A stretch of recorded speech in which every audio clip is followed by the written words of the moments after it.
رسول اکرم صلی اللہ علیہ وسلم کی پسندیدہ غذائیں۔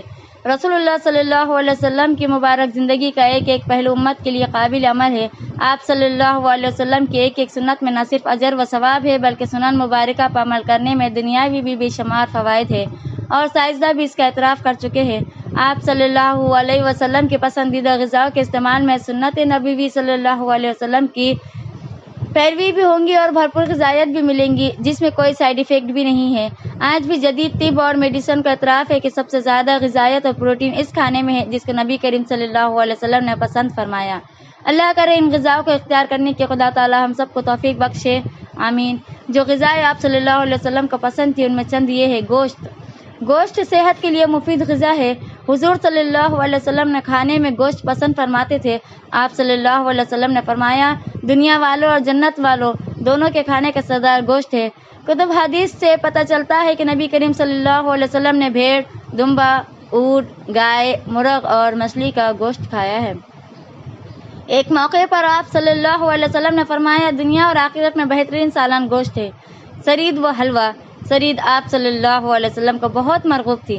سرید اس کھانے کو کہا جاتا ہے جو شوربے یا پتلی دال میں روٹی کو بھگا کر تیار کیا جاتا ہے۔ سرید کی ایک قسم اور ہے جو میٹھی ہوتی ہے، اس کو حلوہ بھی کہا جاتا ہے۔ یہ ستو میں خشک کھجور اور گھی ملا کر ملیدے کی طرح بنایا جاتا ہے۔ آپ صلی اللہ علیہ وسلم نے دوسرے کھانوں پر سرید کو فوقیت دیتے تھے اور اسے کھانے کا سردار کہتے تھے۔ حضور صلی اللہ علیہ وسلم نے ارشاد فرمایا کہ عائشہ رضی اللہ عنہا کی فضیلت تمام عورتوں پر ایسی ہے جیسے سرید کی فضیلت تمام کھانوں پر۔ سرید میں لذت و قوت کے ساتھ یہ فائدہ بھی ہے کہ جلد تیار ہو جاتا ہے اور یہ جلدی ہضم بھی ہو جاتا ہے۔ عرب میں بھی اس کھانے کا عام دستور تھا۔ کدو، لوکی۔ آپ صلی اللہ علیہ وسلم کو سبزیوں میں سب سے زیادہ کدو پسند تھا۔ حضرت انس رضی اللہ تعالیٰ عنہ فرماتے ہیں کہ ایک درزی نے آپ صلی اللہ علیہ وسلم کی دعوت کی۔ کھانے میں جواری کی روٹی اور شوربہ پیش کیا۔ شوربے میں کدو اور گوشت تھا۔ میں نے دیکھا کہ اللہ کے نبی صلی اللہ علیہ وسلم پیالے کے کناروں سے کدو کے ٹکڑے تلاش کر کے نکال لیتے اور تناول فرماتے۔ اس دن سے ہی میں نے کدو کے بغیر کھانا نہیں کھایا۔ رسول اللہ صلی اللہ علیہ وسلم کثرت سے کدو کا استعمال فرماتے تھے۔ رسول اللہ صلی اللہ علیہ وسلم نے فرمایا کہ لوکی کھاؤ، یہ دماغ کو تقویت دیتا ہے۔ حضرت عائشہ رضی اللہ تعالیٰ عنہ فرماتی ہے کہ رسول اللہ صلی اللہ علیہ وسلم نے فرمایا کہ اے عائشہ رضی اللہ تعالیٰ عنہ، جب تم ہانڈی پکانے کے لیے تیار کرو تو اس میں سب سے زیادہ مقدار میں کدو ڈال دو، اس کے لیے کہ کدو دلوں کو مضبوط کرتا ہے۔ سرکہ۔ حضور صلی اللہ علیہ وسلم کو سرکہ بھی پسند تھا۔ حضرت جابر رضی اللہ تعالیٰ عنہ روایت کرتے ہیں کہ حضور صلی اللہ علیہ وسلم نے ایک مرتبہ اہل خانہ سے دریافت فرمایا کہ کوئی سالن ہے، تو اندر سے آواز آئی کہ سرکہ کے سوا کچھ نہیں ہے۔ تو آپ صلی اللہ علیہ وسلم نے فرمایا کہ وہی لے آؤ اور تناول فرمایا۔ آپ صلی اللہ علیہ وسلم کھاتے جاتے اور فرماتے، سرکہ کتنا اچھا سالن ہے۔ پھر آپ صلی اللہ علیہ وسلم نے فرمایا، جس گھر میں سرکہ ہو وہ لوگ بھوکے نہیں۔ ترمذی۔ آپ صلی اللہ علیہ وسلم فرماتے تھے، بہترین سالن سرکہ ہے۔ اے اللہ تو سرکے میں برکت ڈال، یہ مجھ سے پہلے نبیوں کا سالن تھا، اور وہ گھر غریب نہ ہوگا جہاں سرکہ ہوگا۔ پنیر۔ حضور صلی اللہ علیہ وسلم سے پنیر کھانا بھی ثابت ہے۔ حضرت عبداللہ بن عمر کی روایت ہے کہ غزوہ تبوک کے موقع پر حضور صلی اللہ علیہ وسلم کی خدمت میں پنیر پیش کیا گیا، تو آپ صلی اللہ علیہ وسلم نے چھری طلب کی اور اس سے بسم اللہ پڑھ کر پنیر کاٹا اور آپ صلی اللہ علیہ وسلم نے استعمال فرمایا۔ الغرض کھانوں میں سے پنیر بھی حضور صلی اللہ علیہ وسلم کو پسند تھا۔ شہد۔ شہد بھی صحت بخش غذا ہے۔ قرآن نے اسے شفاء للناس کہا ہے، بہت سی بیماریوں کی دوا ہے۔ شہد کی اہمیت و افادیت کا اندازہ حضور صلی اللہ علیہ وسلم کے اس قول و ارشاد سے نکالا جا سکتا ہے۔ آپ صلی اللہ علیہ وسلم نے فرمایا، دو چیزوں سے صحت حاصل کرو، شہد اور قرآن سے۔ آپ صلی اللہ علیہ وسلم نے معتدد مریضوں کے لیے شہد کو بطور دوا تجویز فرمایا۔ ایک صحابی رضی اللہ عنہ نے اپنے بھائی کے پیٹ میں درد ہونے کی شکایت کی۔ آپ صلی اللہ علیہ وسلم نے فرمایا، اسے شہد پلاؤ۔ وہ شخص چلا گیا اور پھر واپس آ کر عرض کرنے لگا، میں نے شہد پلایا لیکن کوئی فرق نہیں ہوا۔ نبی کریم صلی اللہ علیہ وسلم نے پھر شہد پلانے کا حکم دیا۔ 2-3 بار ایسا ہی ہوا۔ جب چوتھی بار آیا تو آپ صلی اللہ علیہ وسلم نے فرمایا، اللہ نے سچ فرمایا ہے اور تیرے بھائی کا پیٹ جھوٹا ہے۔ اس ارشاد کو سن کر وہ شخص چلا گیا اور پھر شہد پلایا، وہ صحت یاب ہو گیا۔ کھجور۔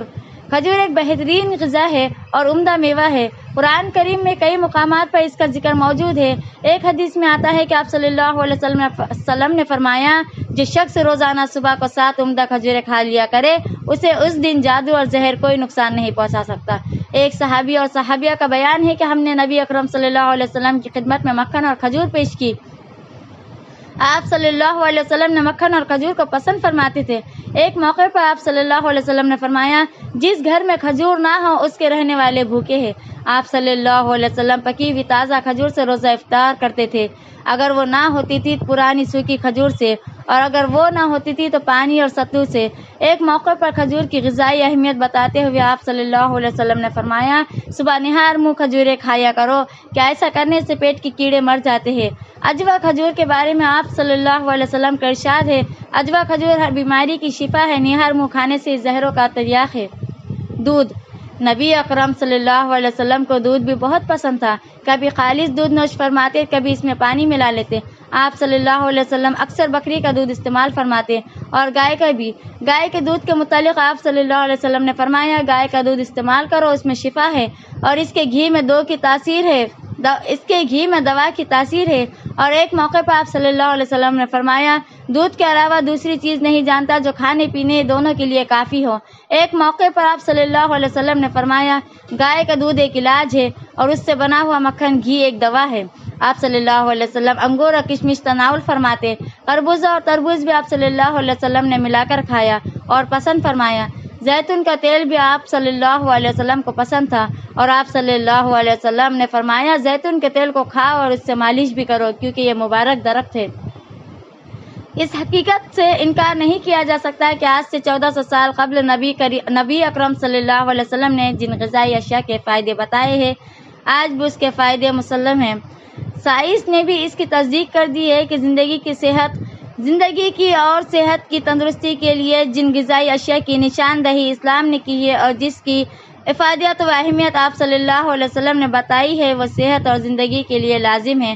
ہم مسلمانوں کا فرض ہے اور لازم ہے کہ آپ صلی اللہ علیہ وسلم جن غذاؤں کو پسند فرماتے تھے، ہم بھی ان کو پسند کریں، کیونکہ یہ بھی حضور اکرم صلی اللہ علیہ وسلم کی پیروی کا ایک حصہ ہے۔ اللہ تعالی ہم سب کو نبوی غذا کا استعمال کرنے کی توفیق عطا فرمائے، آمین۔